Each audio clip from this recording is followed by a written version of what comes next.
আসসালামু আলাইকুম ওয়া রাহমাতুল্লাহি ওয়া বারাকাতুহু। প্রিয় ভিউয়ার্স, আশা করি সকলে ভালো আছেন। আমি মাওলানা আকরাম হোসেন আবার আপনাদের সামনে নতুন আরেকটি ছবি নিয়ে উপস্থিত হয়েছে। তো কোরআনে কারিমে কিছু শব্দ রয়েছে, এই শব্দগুলো পড়তে অনেকের মধ্যে সন্দেহ কাজ করে থাকে বা অনেকে আমরা শেষের উচ্চারণগুলো ভুল করে থাকি। তো চলুন সেই শব্দগুলো বিশ্লেষণ, যেমন কদির, বাসির, খবির, নাসির, এই শব্দগুলো শেষে র উচ্চারণ কি ভুল হবে না বারিক? তো আমরা এটা ইনশাআল্লাহ লেখার মাধ্যমে জেনে নেব। যেমন দেখেন কদির,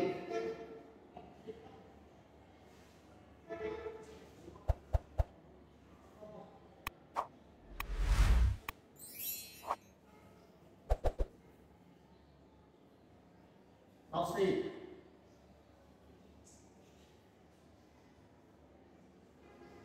নাসির, এই শব্দগুলো শেষে র উচ্চারণ বারিক। কদির কেন বারিক হবে? কোন নিয়মের ভিত্তিতে? আমরা জানি র অথবা সাকিন, তার পূর্বে যদি ইয়া সাকিন হয় তাহলে সে র বারিক করে পড়তে হয়। এমনিভাবে নাসির, র অথবা সাকিন, তার পূর্বে যদি ইয়া সাকিন হয় তাহলে সে র বারিক।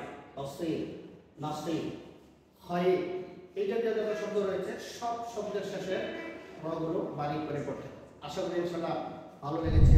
ভালো লাগলে চ্যানেলটি সাবস্ক্রাইব করবেন, শেয়ার করে দেবেন। আসসালামু আলাইকুম।